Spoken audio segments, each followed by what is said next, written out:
disent Amen. Et nous acclamons très fort notre Dieu. Il est le Dieu d'amour, le Dieu de paix.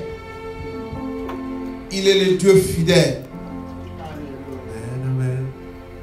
Je bénis encore l'Éternel, notre Dieu, qui nous fait grâce de parler de sa part et que par cette parole, que Dieu nous bénisse tous. Et je remercie notre papa, le pasteur fidèle, pour la confiance qu'il me fait. Ce matin, nous voulons parler sur l'attachement à Dieu.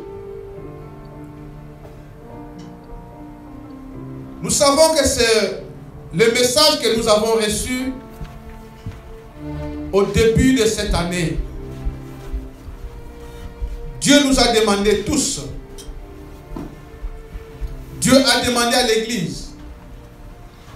Dieu a demandé à chacun de nous individuellement de s'attacher à lui. D'être connecté à lui.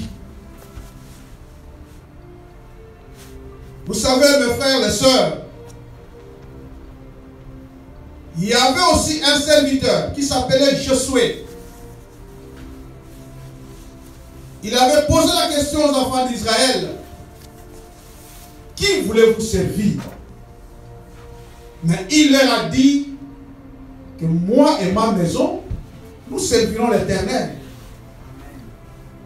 C'est pour dire, moi et ma maison, nous serons attachés à l'Éternel. Nous resterons connectés à l'Éternel. Qu'il vente, qu'il pleuve, qu'il y ait la pandémie ou pas, moi je m'attacherai. Moi je servirai. Ce matin, Dieu aussi nous pose cette question. En nous posant la question, il nous donne aussi la réponse dans sa bonté. Il ne veut pas que nous puissions réfléchir trop au risque que l'ennemi puisse nous emmener dans le mal. Qui veux-tu servir? À qui veux-tu t'attacher? À ce siècle de turbulence, dans ce monde secoué de toutes parts, face aux mauvaises nouvelles, face aux situations. Mon frère, ma soeur, à qui allons nous attacher? Parce que seul, l'homme ne peut jamais résister devant tout ce qui secoue le monde. Seul, l'homme ne peut pas résister à tout ce qu'on entend dans ce monde. Mais tu veux t'attacher à qui? Dieu nous dit, voici je mets devant vous la vie et la mort, le bien et le mal. Mais il dit de choisir le bien. Ce matin, il nous dit de nous attacher à lui. Ne regardez pas ailleurs. Amen. L'attachement. Quand Dieu parle de l'attachement, vous savez que l'attachement, c'est un sentiment d'affection. Mais pas une affection, je dirais, comment je peux exprimer? Donc une affection durable, une affection très très forte, pas une affection passagère, parce qu'il y a des moments où on peut aimer, on peut avoir, on peut s'attacher, où on peut vouloir quelque chose, et à un autre moment on n'en veut plus. Mais ici, quand Dieu parle de l'attachement, c'est-à-dire une affection, un sentiment d'affection durable. C'est un lien qui unit deux personnes ou qui unit plusieurs personnes. Mais dans notre contexte, c'est un lien qui doit nous unir avec notre Créateur, avec le Dieu qui nous aime. La parole dit que ce n'est pas vous qui m'avez choisi, mais c'est moi qui vous ai choisi. Ce n'est pas toi en réalité qui as choisi Dieu, mais c'est Dieu qui t'a choisi. C'est Dieu qui nous a choisis. Il est le premier à nous aimer. Nous pouvons croire que nous aimons Dieu. Nous pouvons dire cela, proclamer tout haut.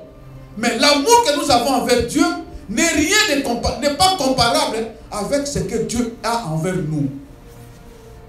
Amen. C'est pourquoi Dieu nous pose la question. Tu veux t'attacher à celui qui t'aime ou tu veux t'attacher à ton ennemi? Il nous dit, attachons-nous à celui qui nous aime.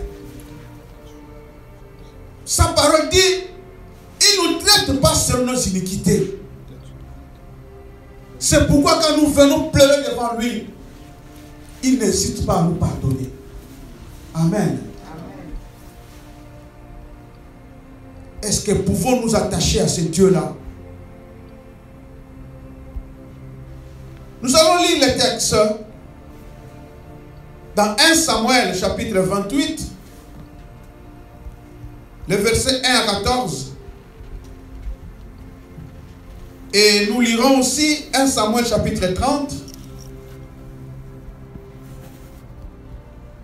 le verset 30 à 6. Les autres textes vont suivre. 1 Samuel chapitre 30, le verset 6 à 8.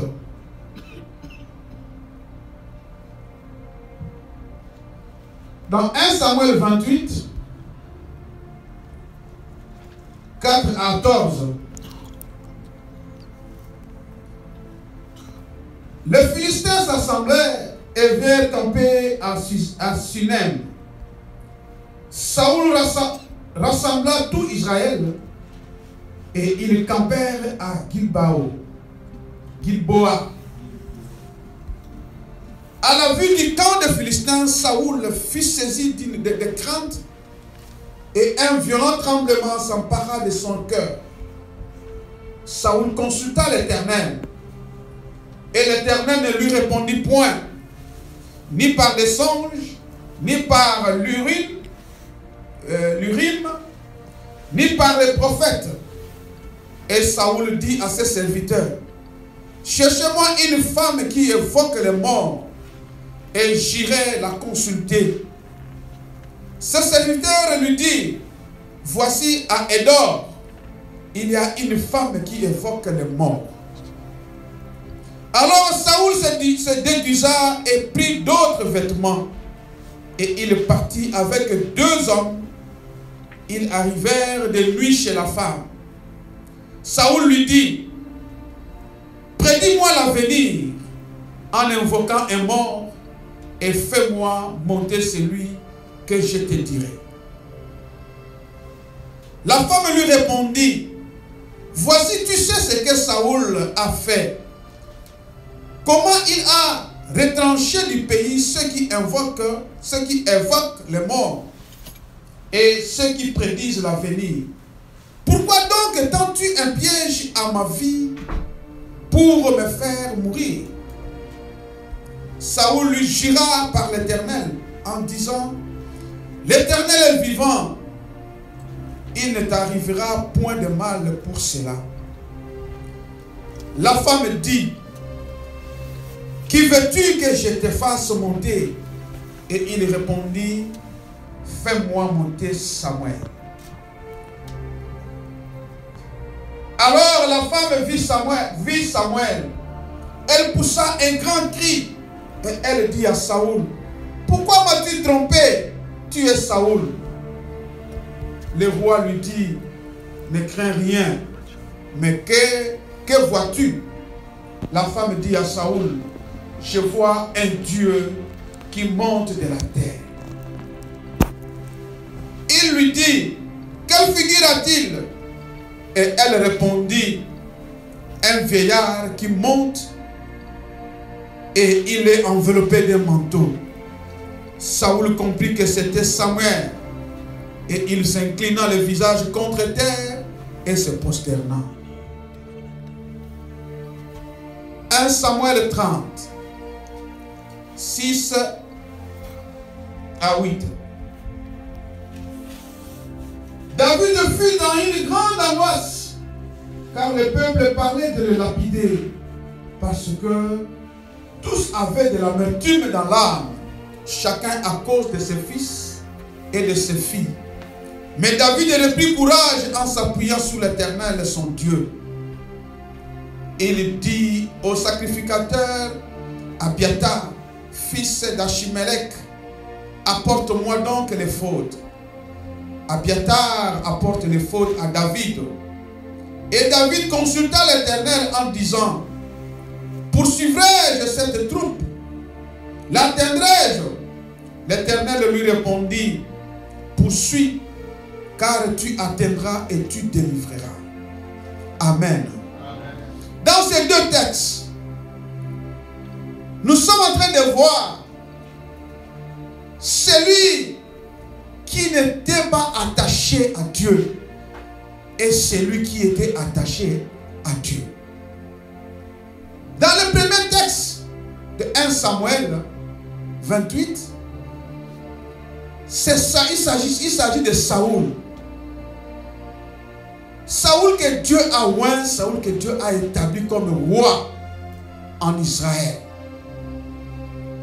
Comme vous le savez, à un moment, par son péché, par sa désobéissance à Dieu, Saoul s'est détaché.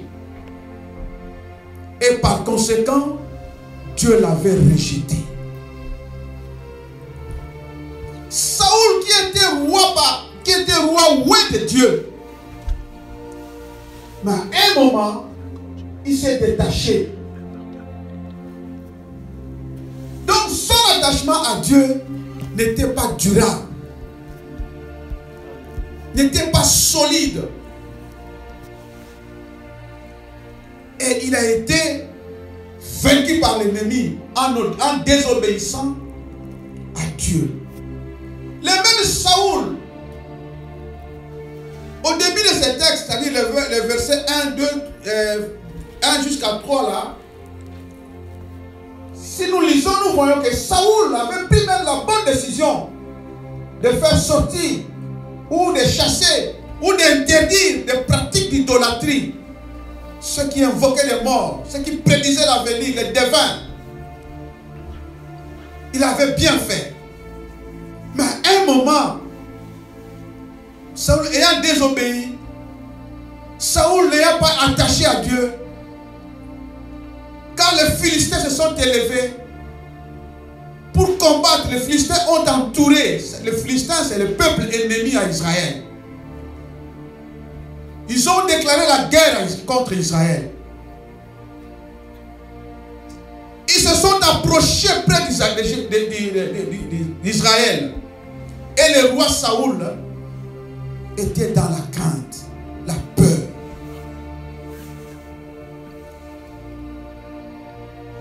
Mais quand même, il a eu un bon réflexe de consulter Dieu. Il a consulté Dieu de plusieurs façons. En utilisant bien sûr l'Urim, c'est une pierre. L'Urim, c'est un instrument préparé par Dieu, une pierre pour obtenir la révélation de l'Éternel. C'est ce que les enfants d'Israël à l'époque pouvaient aussi l'utiliser, pouvaient s'y recourir pour consulter Dieu. Mais je ne vous dis pas qu'aujourd'hui tu peux prendre une pierre et tu commences à consulter Dieu. Non, ça c'était la volonté de Dieu. Si on le fait maintenant, il faut faire attention. Ça c'était la volonté de Dieu. Il a consulté Dieu, mais Dieu n'avait pas répondu. Ni par le songe, ni par un prophète. Il n'a pas eu une prophétie. Il n'a pas été révélé d'une manière ou d'une autre. La parole dit, Dieu parle tantôt d'une manière, tantôt d'une autre. Mais pour Saoul, Dieu n'a pas répondu. Dieu n'a pas parlé. Dieu est resté silencieux. C'est pour dire ceci. Si tu veux que Dieu te réponde, si tu veux que Dieu te révèle des choses cachées, il a dit, invoque-moi. Je te répondrai et je te révélerai de montrer des choses cachées que tu ne connais pas. Dieu n'est pas un homme pour mentir. Mais la grande question ici, pourquoi pour Saoul il n'a pas répondu? La réponse est claire. C'est parce que Saoul s'est détaché de l'Éternel. Parce que Saoul n'était plus connecté à l'Éternel. Parce que Saoul n'était pas durablement attaché. Vous savez quand on dit attaché, quelque chose qui est attaché, quand on dit attaché, c'est-à-dire il y aura des choses qui vont nous secouer. Il y aura des vents impétueux qui vont nous secouer. Dieu sait pourquoi il dit ça. Dieu voit ce qui viendra. Il sait que pour que nous puissions réussir, il faut être attaché. Si Saoul n'a pas su qu'un jour, les Philistins vont entourer Israël de cette façon. Amen. Mais Dieu savait. Dieu sait aussi qu'il y aura un moment de grandes turbulences. Même des persécutions viendront. Mais il n'y a que ceux qui vont s'attacher à lui. Amen. Amen. Saoul, voilà maintenant dans des situations difficiles, il va consulter. C'est ça aussi l'homme. Très souvent, c'est dans des moments difficiles que l'homme pense à Dieu. Mais quand tu es dans la joie, quand tu as un bon travail, un bon emploi, quand tu te crois béni, quand tu es en bonne santé, quand tu as tout, l'homme oublie Dieu. Dieu dit maintenant, n'oublie jamais ton Dieu. Parce que les moments difficiles viendront. À ce moment-là, tu auras besoin de consulter Dieu. Tu auras besoin de Dieu. Tu auras besoin de Dieu. Il y en a combien à l'hôpital, même dans des prisons, qui cherchent, qui ont soif de l'Éternel, qui veulent avoir la main de Dieu, mais ils n'en trouvent pas. Maintenant, Dieu dit de nous attacher. N'attendons pas ces moments-là. Il a consulté, Dieu n'a pas répondu. Vous savez, dans Isaïe 59, la Bible dit, la parole de Dieu déclare ceci, que sa main n'est pas courte pour secourir. Ses oreilles ne sont pas bouchées pour écouter nos cris. Mais ce sont nos péchés qui mettent une barrière, qui nous séparent. Amen. C'est le péché qui nous sépare. Alors Dieu lui est prêt. Il est dit, rien ne peut l'empêcher. Rien ne peut empêcher la main de l'Éternel. Vous savez, l'ennemi, il combat à notre niveau. Mais il ne peut jamais empêcher de nous bénir. Sauf que pour obtenir la bénédiction, c'est là où il secoue l'homme. Mais il ne peut pas empêcher Dieu. Alors Saoul n'a pas été entendu. Mais que Saoul a fait, il commet encore une erreur très grave. Il va encore chercher la femme qui prédit. La femme qui invoque les esprits des morts.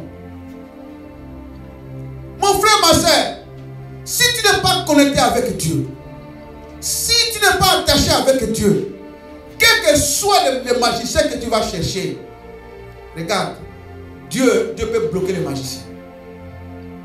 Amen. Il est capable. Nous verrons dans les textes qui viennent là-bas, nous allons lire encore. Vous verrez que Dieu est capable il l'a fait et il le fera encore. Que tu vas chercher je ne sais pas quoi.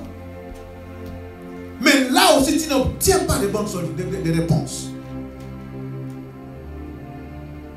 Il n'y a que l'attachement à Dieu qui répond à tout. Il va consulter cette femme-là. Il va se déguiser. Il va tromper généralement les enfants de Dieu qui vont dans ces histoires-là. Il se cache. La Bible dit, c'est honteux de dire le mal qui se fait en cachette. Tout ce qui se fait en cachette là, c'est mauvais. Ce qui est bien, c'est fait au vu et au su de tout le monde. Qu'est-ce que tu fais en cachette?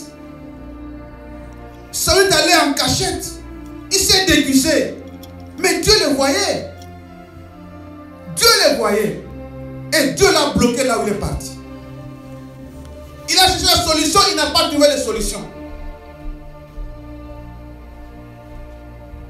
Il arrive là. Il va commettre encore l'erreur de dire à la femme d'invoquer l'esprit de Samuel. Amen. Amen. Alors que Samuel lui était attaché de qui? De Dieu. Comme ça, quand la femme a fait ces histoires, ces choses-là, qu'est-ce qu'il voit? Au lieu de voir Samuel, il voyait qui? Un Dieu. Amen. Il dit,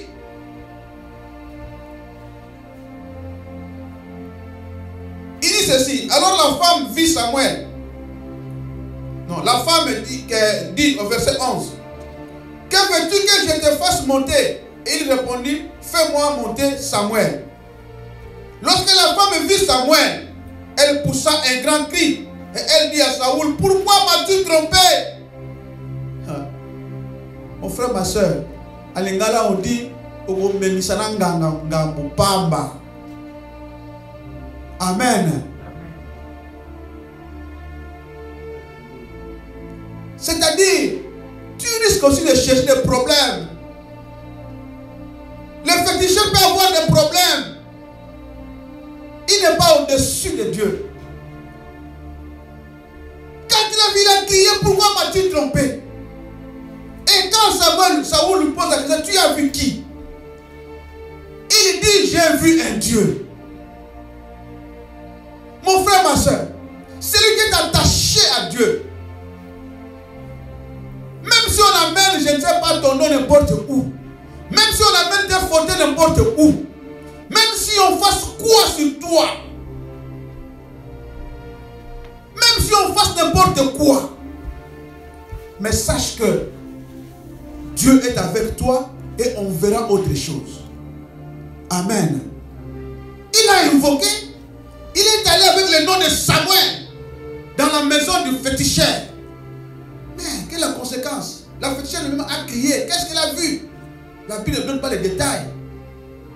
Il a crié. Donc, c'est-à-dire, moi, je dis, certainement, il a vu quelque chose de dangereux. Il a vu un danger contre lui. Il a crié, ah, pourquoi m'as-tu trompé? Ça, c'est celui qui est attaché à Dieu. C'est pourquoi Dieu dit, soit attachons-nous. Le monde complote beaucoup de choses contre nous. Pendant que tu dors, pendant que tu roules dans ta voiture, pendant que tu prends des avions pour voyager, pour aller où, pendant que tu circules le monde, tu ne sais pas, ton nom est en train de te citer quelque part. Samuel n'a pas envoyé Saoul d'aller citer son nom là-bas. Il allait citer le nom de Samuel là-bas. Mais, comme Samuel était toujours attaché à Dieu, la femme a vu un Dieu. C'est comme ça que Dieu a dit aussi à Moïse que va devant Pharaon. Parce que Moïse avait peur de Pharaon. Pharaon était entouré de grands magiciens. Ce n'était pas un seul, mais plusieurs magiciens qui faisaient aussi des miracles. Souvenez-vous que même devant Moïse, Pharaon aussi a dit à ses magiciens de faire sortir, de faire apparaître des serpents. Il avait peur, connaissant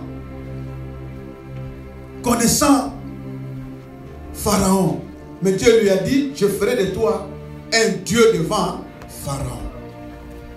Ça, c'est le bienfait d'être attaché à Dieu. Et c'est ce que cette femme aussi a vu. De l'autre côté, il y avait David. David aussi. Dans la ville des Philistins où il était en fuite, en exil.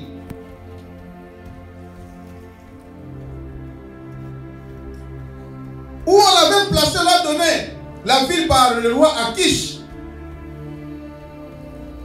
David voulait combattre avec les Philistins, mais le prince des Philistins, le chef des Philistins ont demandé au roi que David ne soit pas avec eux, parce qu'ils vont combattre Israël. Il dit que non, David risque d'être ennemi, qu'il ne vient pas combattre avec nous. Et de retour, le roi demandait à David de rentrer dans la ville où il était établi, dans sa ville de refuge.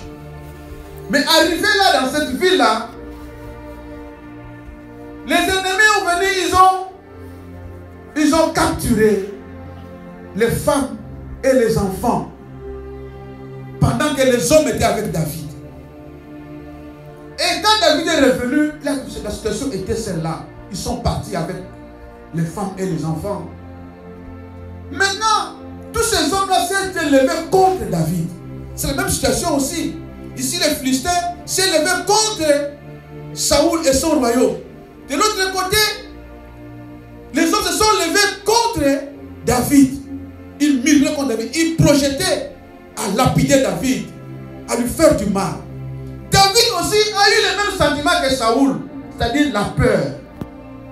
Les mêmes sentiments, la même situation. David aussi a consulté l'Éternel, comme Saoul aussi l'a fait. Mais il y a eu une différence. La différence c'est que quand David a consulté, Dieu lui a répondu. Dieu lui a même dit, tu vas vaincre, tu vas délivrer ces enfants et ces femmes qu'ils ont emmenés. Mais pourquoi à David, Dieu a fait ça et à Saül n'a pas fait ça? À David, c'est parce que David est resté accroché à qui? À Dieu. Si tu es attaché à Dieu, Dieu te répondra. Dieu te donnera la force de combattre. Je dirais mieux, tu ne vas pas combattre, mais c'est Dieu qui combattra à ta place. Parce que nous ne sommes pas forts. Généralement, ceux qui attaquent, ce sont les gens plus forts que nous. C'est pourquoi Dieu nous demande d'être attachés à lui. David s'est resté attaché à Dieu. Maintenant, nous allons un peu rapidement dans Nombre, chapitre 23, versets 6 à 11. Nombre 23, 6 à 11. Je lis dans le nom puissant du Seigneur Jésus. Nombre 23, 6 à 11. Et nous allons lire aussi Nombre 24, verset 10. Nombre 23, 6 à 11. Il retourna vers lui. Et voici Balak se tenait près de son holocauste. Et lui et tous les chefs de Moab. Balaam prononça les oracles et dit: Balak m'a fait descendre d'Aram. Le roi de Moab m'a fait descendre des montagnes de l'Orient. Viens, maudit Jacob. Viens, sois irrité contre Israël. Comment maudirais-je celui que Dieu n'a point maudit? Comment serais-je irrité quand l'Éternel n'est point irrité? Je le vois du sommet des rochers. Je le contemple du haut des collines. C'est un peuple qui a sa demeure à part et qui ne fait point partie des nations.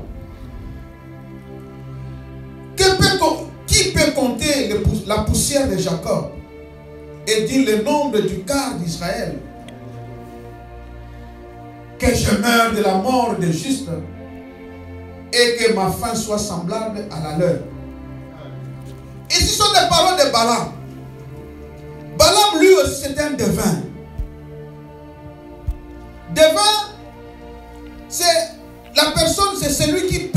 l'avenir. Il prédit l'avenir par des moyens surnaturels, par des moyens qui ne sont pas ordinaires. Il invoque aussi les esprits des morts.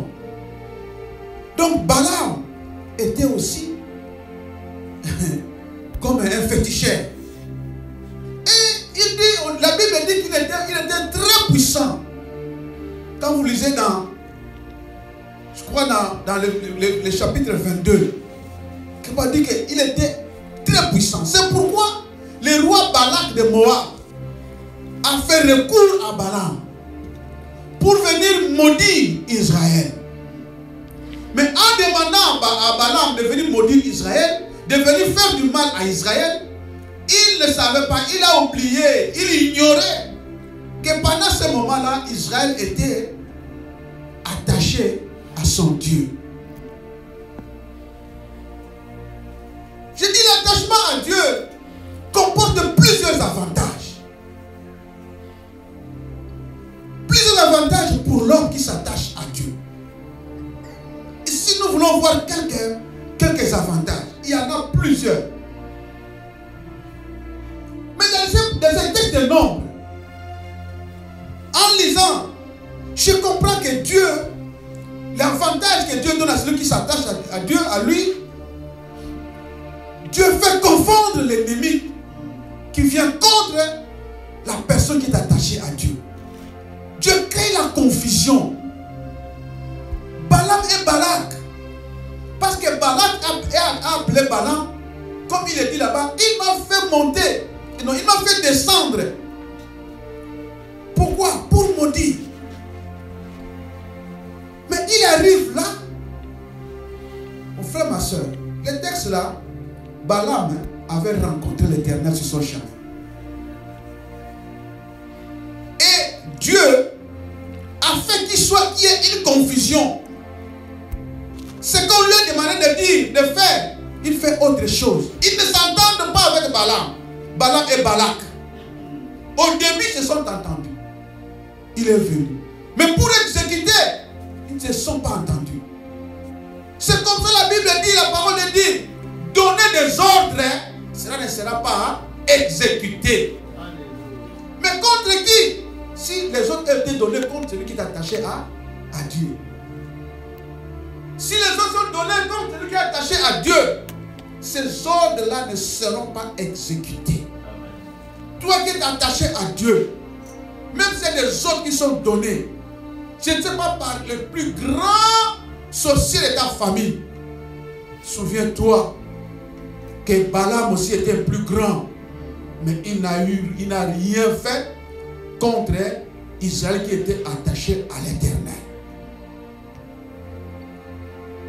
Ce n'est pas qu'ils ne viendront pas, parce que Balaam est venu. Ils viendront, sauf que leur plan ne sera pas exécuté. Amen. Autre chose.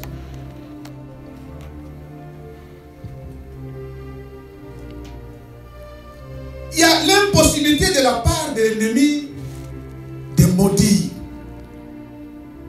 Non seulement que Dieu crée la confusion, mais il rend impossible la malédiction sur l'attaché de l'Éternel, sur celui qui est attaché à lui. C'est comme ça que quand Balaam est arrivé, il a dit, comment je peux maudire celui que Dieu a béni? Comment je peux t'irriter si Dieu lui-même n'est pas irrité contre lui? Il faut que Dieu d'abord soit irrité. Vous savez même Samuel, le roi Saoul, Dieu était irrité. Amen. Il faut d'abord que Dieu soit irrité. C'est pourquoi, mon frère, ma soeur, chaque fois que nous prions, n'oubliez pas la repentance. N'oubliez jamais la repentance. Parce que la Bible dit, tous ont péché. Nous sommes tous pécheurs. Mais c'est par la grâce. Et il faut chaque fois implorer la grâce de l'Éternel. Chaque fois.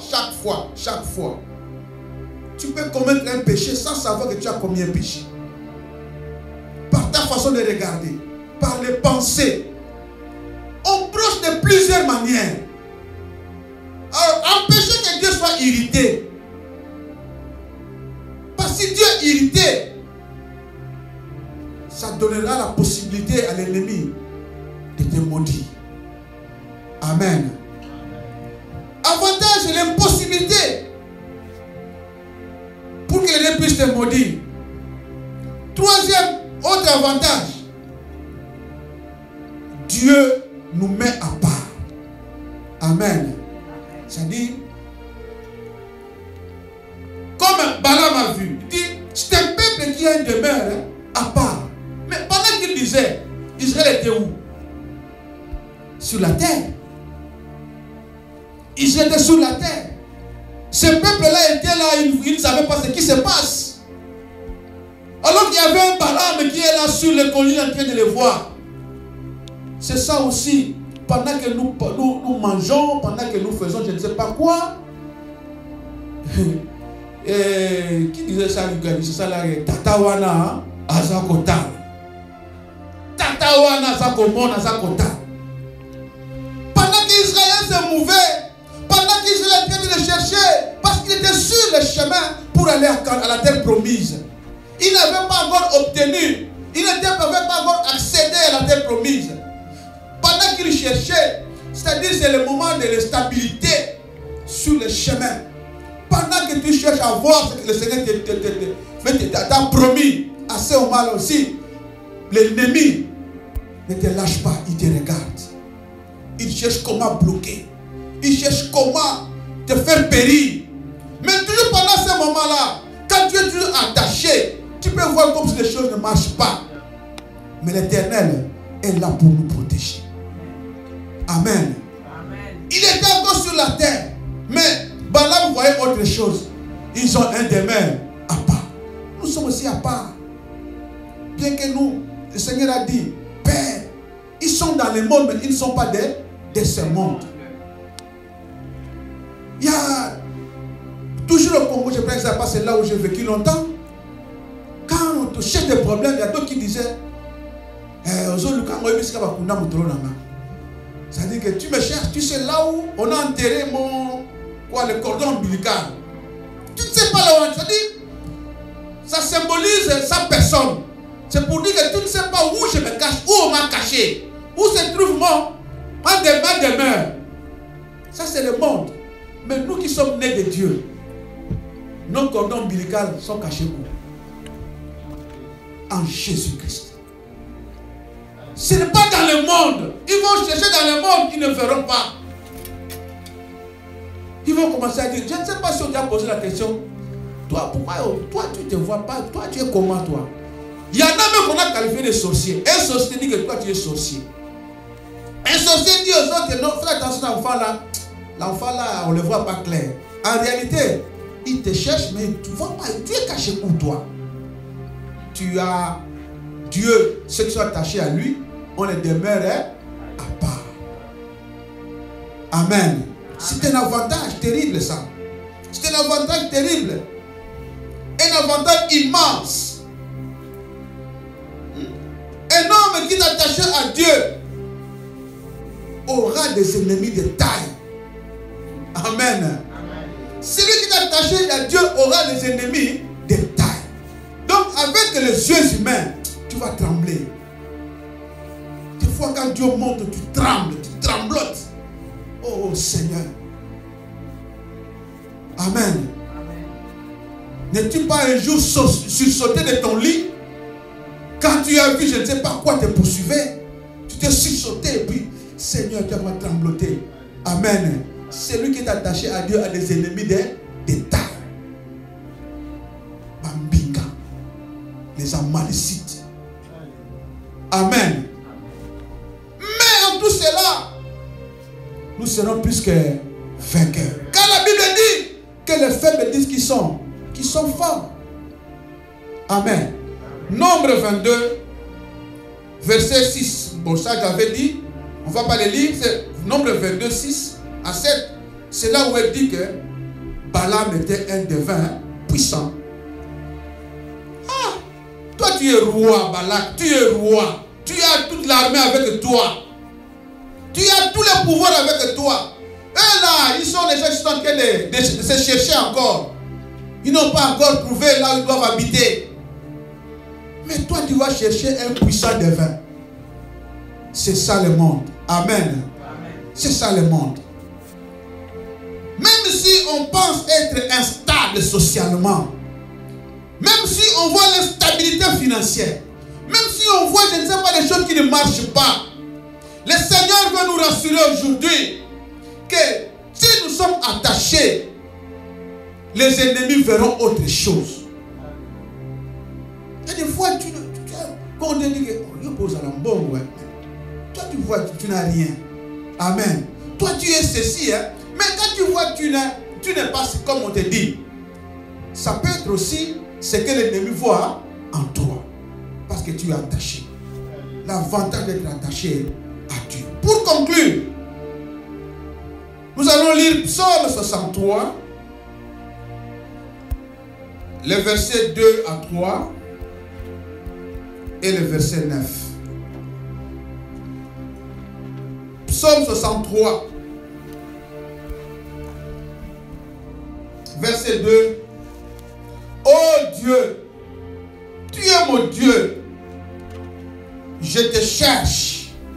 Mon âme a soif de toi, mon corps soupire après toi. Dans une terre aride desséchée sans eau. Ainsi, je te contemple dans les sanctuaires pour voir ta puissance et ta gloire.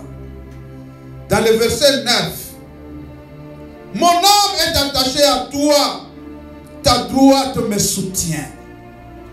Amen. Ça c'est David. Les cantiques, c'est David dans ses cantiques, le psaume. L'attaché de Dieu. Le David que nous avons, dont nous avons lu dans 1 Samuel 30. C'est le même David qui vient dire maintenant. Il dit Dieu, tu es mon Dieu. Il y en a aussi qui ont des difficultés à dire à Dieu que tu es mon Dieu. Il y en a qui ont des difficultés à dire que Dieu, tu es mon Père. Même quand il le dit, il hésite dans son cœur. Il se demande, c'est vrai, je suis son enfant. Il y en a même quand tu dis que tu es enfant de Dieu, qui ne croient pas. Ma soeur, ça ce n'est pas l'esprit de Dieu. L'esprit de Dieu, c'est l'esprit qui nous convainc que nous sommes le fils de Dieu. Un attaché, tu verras ça que tu as même ton âme. Sera toujours constamment en train de vouloir de chercher Dieu. On cherche Dieu. On a toujours besoin de voir Dieu. On a toujours Dieu puisse te parler. Je ne sais pas. Il y en a chrétiens, mais ils cherchent Dieu quand le moment difficile. Quand il y a des problèmes, c'est là où on va chercher que Dieu puisse lui parler. Même il ne sait pas que Dieu lui parle, mais il veut que Dieu trouve les solutions par l'entremise d'autres personnes. Non.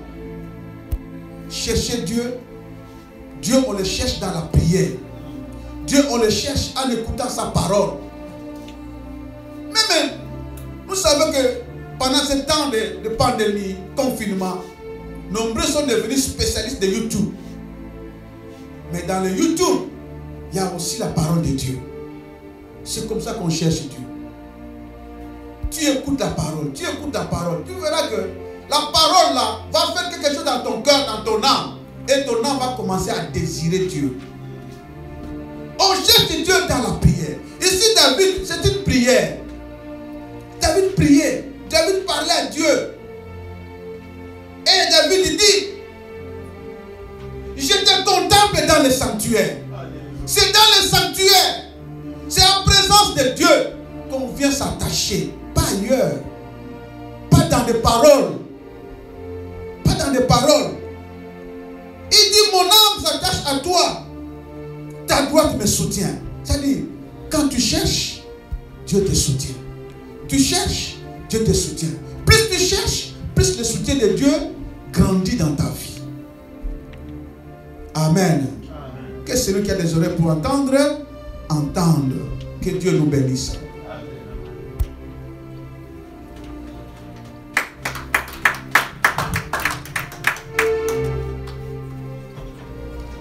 Oui, bien-aimés, acclamons encore le Seigneur très fort. Là où vous êtes dans vos tentes, que moi j'appelle les tentes d'Israël. Acclamez le Seigneur, acclamez le Seigneur très fort. Oui, on vient de nous enseigner qui tu serviras, à qui tu vas t'attacher. Et le conseil est donné, moi et ma maison, nous servirons l'Éternel notre Dieu. C'est-à-dire, nous nous attacherons à Dieu.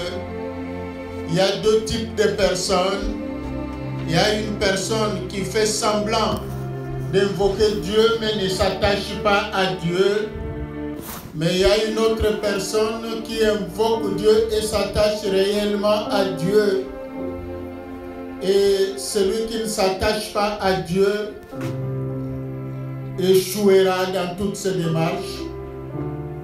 Il va fuir devant les ennemis. Mais celui qui s'attache à Dieu aura le succès. On nous a parlé du roi Saoul. Au lieu de s'attacher à Dieu, au lieu de continuer à s'attacher à Dieu, lui, il a rejeté la voie de Dieu. Il s'est détaché, il s'est éloigné de Dieu. Et Dieu l'a rejeté. C'est ça la conclusion du psaume, dans le psaume 63 qu'on nous a lu. Mais David, lui, il s'attachait réellement à Dieu. Et quand il invoquait Dieu, Dieu répondait. Mais celui qui ne s'attache pas à Dieu, quand il invoque Dieu, ce sont les esprits du monde des ténèbres qui vont te répondre. Et tu risques de croire que c'est Dieu qui t'a parlé, mais en réalité, tu es en déroute. On nous a donné encore des exemples. Donc, l'exemple de Balaam, qui était un devin, soudoyé, corrompu, payé par Balak, l'ennemi d'Israël, qui voulait à tout prix détruire Israël, qui était jaloux contre Israël, qui ne voulait pas du succès d'Israël. Balaam voulait obéir à Balak, mais l'Éternel l'a confondu. Au lieu de maudire, il a béni. Et lui-même a compris que personne ne peut maudire celui que l'Éternel a béni. Donc, celui qui est attaché à l'Éternel, mon frère, ma soeur, c'est ça le conseil que l'homme de Dieu vient de nous donner, comme Josué à l'époque. Donc, attachons-nous à Dieu. Nous aurons des succès. Et devant le combat, nous n'aurons pas hâte de fuir. Vous savez, à Tsiklag, David, quand il a consulté Dieu, Dieu lui a vite répondu. Donc, attachons-nous à Dieu. Voilà, mon frère, ma soeur, nous allons prier. C'est un choix que chacun de nous doit faire. Fais le choix, encore aujourd'hui, à qui vas-tu t'attacher? À qui vas-tu attacher ta famille? À qui vas-tu attacher tes affaires? À qui vas-tu te confier pour tes affaires, pour tes démarches, pour ta santé, pour tes problèmes? À qui veux-tu t'attacher? Mon frère, ma soeur, fais le choix. Dis à ton Dieu: Seigneur, aujourd'hui je renouvelle mon attachement à toi. Je renouvelle mon engagement à toi. Seigneur, fais-moi grâce de demeurer toujours attaché à toi. La chorale va nous chanter et chacun de nous prie. Prions notre Dieu. Seigneur, me voici. Oui, Seigneur, me voici. J'ai besoin de toi. Je viens m'attacher à toi. Seigneur, pardonne-moi toutes les fois que toi. Seigneur, me voici. Seigneur, me voici. Pardonne-moi. J'ai besoin de toi. Je veux te toucher.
Seigneur, me voici. Oui. Dans le temps, on portait l'Urim et le Thummim, un dispositif que le sacrificateur devait à tout prix porter quand il entrait dans la tente d'assignation pour consulter Dieu. C'est par ce dispositif-là que Dieu parlait, que Dieu lui répondait. Aujourd'hui, l'Urim, le Thummim, c'est le Saint-Esprit.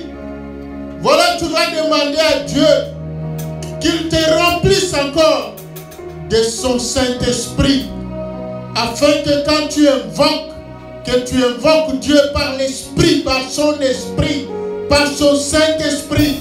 Jésus a dit, le Saint-Esprit prendra ce qui est à moi et il vous révélera. C'est le rôle que jouait le Thummim, l'Urim et le Thummim à l'époque. Aujourd'hui, nous avons l'Esprit de Dieu. Nous n'allons pas consulter par des vases de féticheurs. Nous n'allons pas consulter Dieu avec des morceaux de bois, avec des plumes, avec des aiguilles, avec de quoi que ce soit. Nous, c'est le Saint-Esprit, c'est notre Urim, c'est notre Thummim, l'Esprit de Dieu. Prions, demande à Dieu de te donner son esprit de révélation. Demande à Dieu de te donner son esprit d'écoute. Demande à Dieu de te donner son esprit d'interprétation des songes, son esprit d'interprétation des rêves, son esprit de révélation, son esprit de discernement. Prions notre Dieu. Saint-Esprit de Dieu, nous t'appelons ce matin, viens nous remplir de toi. Remplis-nous de ta présence, remplis-nous de ta puissance, cher Saint-Esprit. Alléluia. Ce matin, remplis-nous, cher Saint-Esprit. Nous te désirons de tout nos cœurs, cher Saint-Esprit. C'est de toi que nous avons besoin ce matin, Saint-Esprit de Dieu. Nous t'appelons Esprit de vie, nous te désirons ce matin. De ta présence, de ta présence. Que l'Éternel t'ouvre les yeux, que l'Éternel t'ouvre les oreilles, que l'Esprit de Dieu saisisse ton esprit. Je te demande ta présence. Ta présence en Que moi l'Éternel mette sa lumière dans ton esprit. Prie mon Dieu, mon frère, mon soeur. une autre dimension de toi. Saint-Esprit, je demande ta présence. Ta présence en moi devienne réelle. Ta présence en moi devienne papa. Je veux une autre dimension de toi. La dimension du toucher. Dimension de toucher. La dimension de power. La dimension de puissance. La dimension du toucher. La dimension du toucher. La dimension de power. La dimension de puissance. La dimension du toucher. La dimension du toucher. La dimension de power.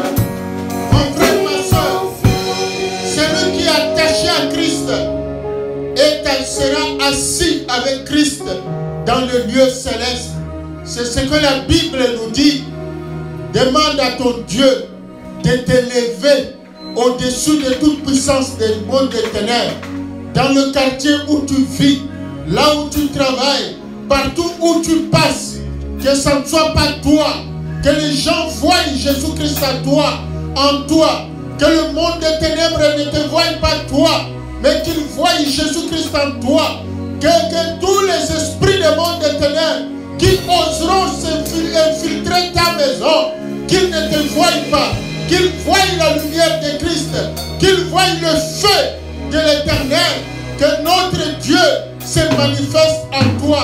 Mon frère, ma soeur, prie, prie, que l'Éternel t'élève au-dessus de tout ennemi, comme on vient de nous enseigner.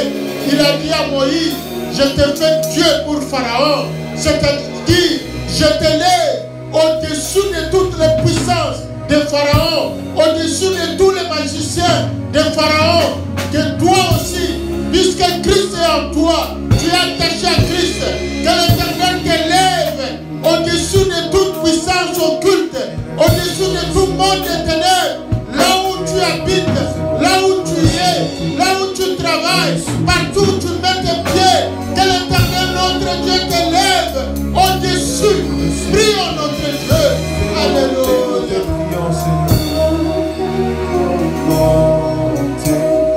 Dans les hauteurs de ta gloire, fais-moi monter, oh fais-moi monter dans les hauteurs de ta gloire, fais-moi monter.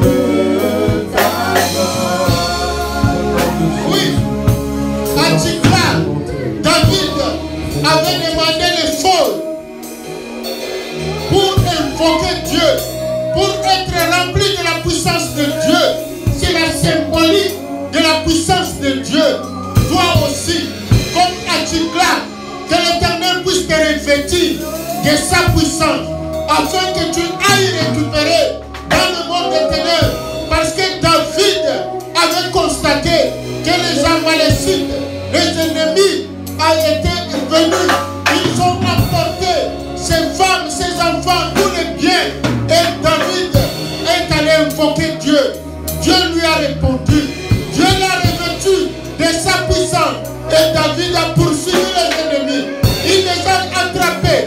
Il les a dépouillés de toute puissance. Il a récupéré. Que toi aussi, aujourd'hui, que Dieu puisse te revêtir. Prions notre Dieu. Tu vas prier. Revêtu de la puissance de Dieu. Tu vas aller dans le monde des ténèbres pour récupérer tout ce que l'ennemi t'a volé. Tout ce que les ennemis t'ont pillé. Tu vas récupérer par la puissance de Dieu. Prions notre Dieu. Au nom de Jésus, nous déclarons et décrétons que nous récupérons tout ce que le diable a volé. Au nom de Jésus, Saint-Esprit de Dieu, remplis-nous de toi, remplis-nous de ton onction, remplis-nous de ta puissance, remplis-nous de peur, Saint-Esprit de Dieu. Remplis-nous, Saint-Esprit de Dieu. Nous récupérons tout ce que le diable a volé. Nous récupérons tout ce que le diable a volé. Au nom puissant de Jésus. Fais-nous monter dans les hauteurs de ta gloire. Récupère ta santé, récupère ton intelligence, récupère ton argent, récupère tout ce que l'ennemi t'a volé, récupère ta promotion, ton élévation, récupère, mon frère, ma soeur, alléluia.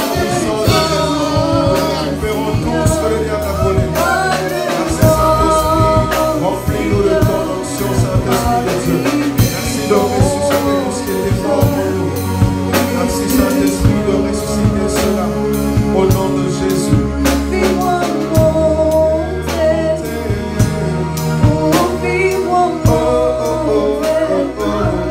Oui, mon frère, ma soeur, nous avons récupéré par la puissance de Dieu tout ce que l'ennemi nous a volé.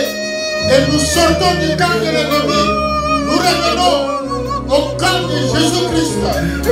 Comme David l'a fait, proclame que tu reviens avec tous tes biens, toute ta santé en Jésus-Christ, dans au pied de Jésus, à l'autel de Dieu.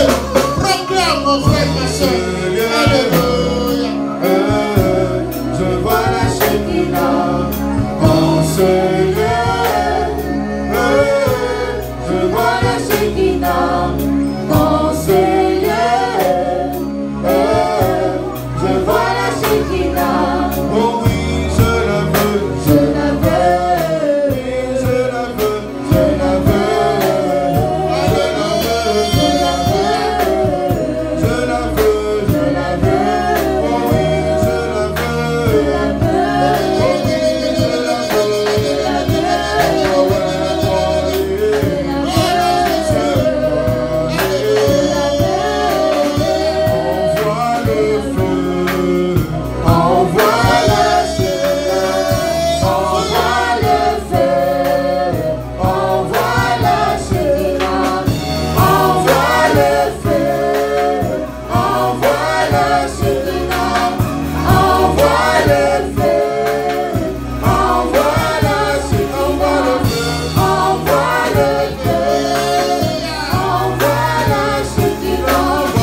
Mon Dieu, tu es amour.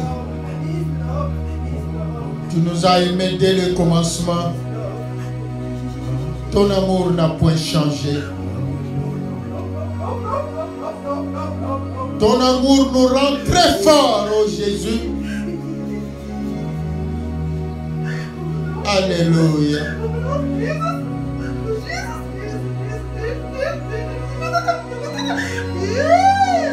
Tu es merveilleux, Seigneur.